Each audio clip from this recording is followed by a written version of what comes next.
Hello, members of the class of 2023 of the Harmony School of Innovation, Dallas. It is an honor to be here to congratulate you on this important marker in your lives. It is likely that all of you will remember in some way today and your high school graduation. I'd like to sincerely thank the administration of the school and Mr. Toiku for inviting me to speak here today. Indeed, Mr. Toiku has known me for years, I think since my late middle school days when he came to the Austin Harmony campus. He knew me through high school where I graduated in 2010. That was a while ago, but the years at Harmony from 2004 in 6th grade all the way to 12th grade graduation in 2010 was one of the most formative years of my life. I think it's fair to say that undeniably everyone who gets the care and education from Harmony likewise has such an influence.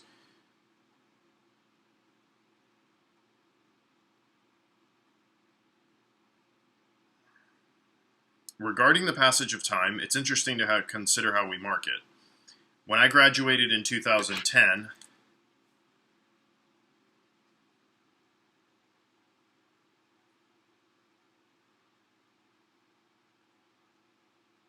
I believe most of you were likely in kindergarten.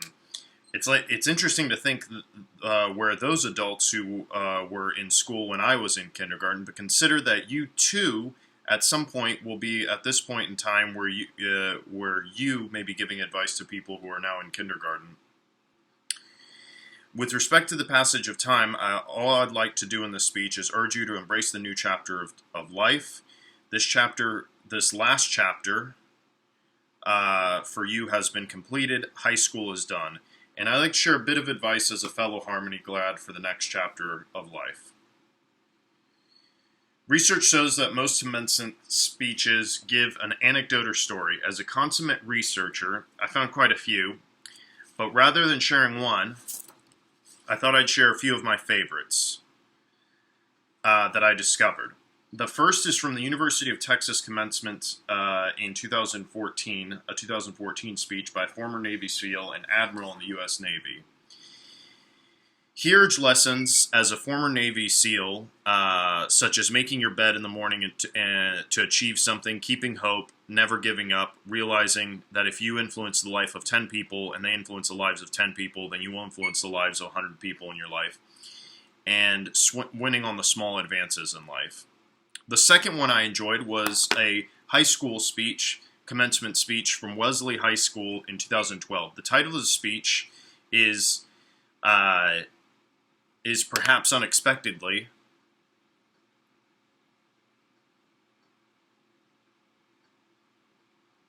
"You Are Not Special." At first, the speaker says how many high school students there are, how many things the students have identical with each other, including the gowns everyone was wearing. He used other logical syllogisms, such as if everyone has the same award, then the award becomes meaningless. But that's only one perspective. The idea that there is commonality in high school graduate, the idea is that there's a commonality that high school graduates all share.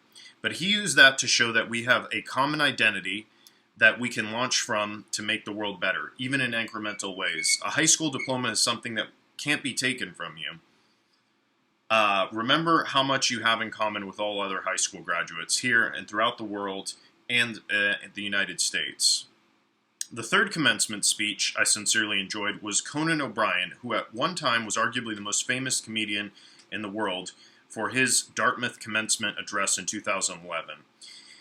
He urged the new graduates to embrace the comedy of life. Conan thought he had a dream for years to have the best slot on primetime television, comedy television, but then it was taken from him. And in that year, after losing what he had dreamt about for years, he had the most unique and happiest time of his life. The lesson: realize failure stings, but sometimes can lead to reinvention of the self. Your dreams may change, and your dreams will change. Those evolved and changed dreams are those evolved and changed dreams are worthwhile dreams to pursue.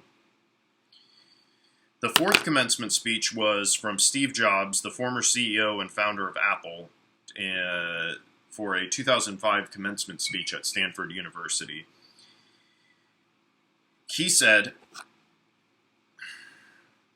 Jobs said that you can sometimes connect the dots together years after they have come together. Sometimes experimenting with classes that aren't practical can have the most practical effects, such as when he took a calligraphy class that ultimately was the basis of the type font that many computers use today. Embracing failure and keeping on looking even when curveballs come in life. If you don't like what you're doing too many days in a row, you need to make a change. Today you are the new and hopeful, but in coming years you will not be the new, so make sure to make the most of what you have with the time ahead of you and before you.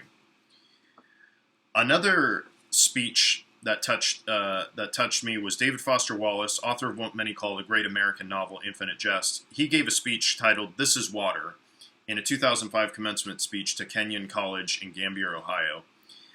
The moral of the speech is, water is all around you. He shares the story of two fish swimming and seeing a third fish. The third fish passes by and asks, "How's the water?" One of the two initial fish turns to the other fish and asks, "What the heck is water?"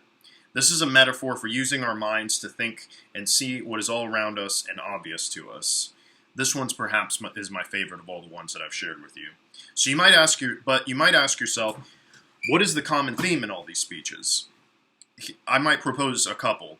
We're not the center of the world despite our perception telling us, and our collective experiences and collection of friends and family showing us that we might be.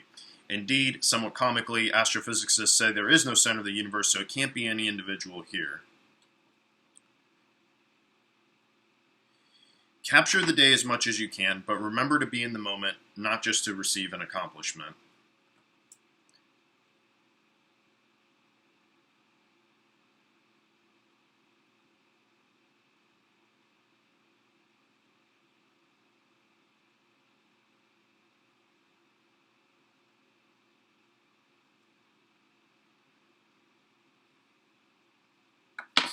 Here are the lessons that I've learned in life that are so general that I think can apply to any situation. First, I'd like to talk about the value of education. Education, from what you learn from experience, reading, and learning any sort is the way that can help you in life. It can be immensely powerful, from helping you program a computer, figure out a logical puzzle, help you fix a car, help you fix a personal smartphone problem, to solving intense engineering issues that face humanity, or understanding humanity through poetry and literature. The only way to encounter all these practical problems is through education, whether formal or informal, whether it is reading a textbook or reading a manual, reading instructions of any sort.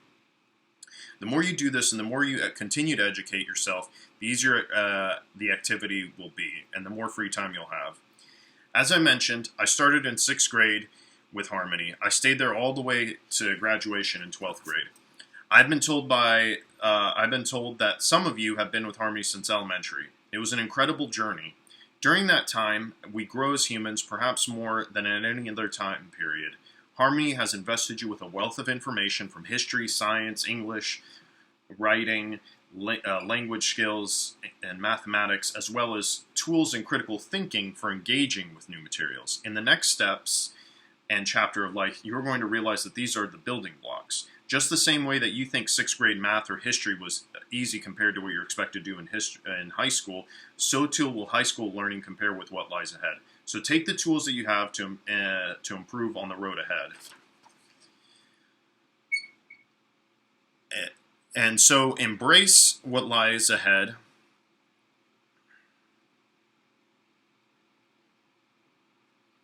But remember, Harmony will be here. Many of my classmates graduated high school, went to college, experimented with various aspects of their careers, but they kept in contact with Harmony. At one point, several of them returned to Harmony to work in or volunteer in some capacity. I did this, and it had an incredible personal impact on various parts of life altogether. Here's one piece of advice. I would stay in contact with your mentors and the staff at Harmony. You never know if you might want to return to teaching or return to be part of the school in some way, such as volunteering. I like staying involved, even in a non-campaign capacity. It will bring fulfillment and potential network as you go into the world. Likewise, when you enter the next stage of life, I encourage you to build healthy and positive relationships with the teachers, classmates, and school staff, as these relationships can likewise have a significant impact on their on your academic and personal growth. Harmony Science Academy in Austin fosters character development and leadership skills through various extracurricular activities, clubs, and volunteer opportunities. Whether you engaged a lot in activities or stayed singular with school and academics, you and Harmony as a whole were able to foster your character. David Foster Wallace, in his commencement speech, said that the life on the other side isn't so different. In a work environment, you still have some semblance of a dress code. There will be places you need to be at certain times. There may even be a monotony to life, whether it's waiting in traffic or waiting in line at the grocery store. So take every opportunity you can to grow. Whether you engaged a lot with activities or stayed singular,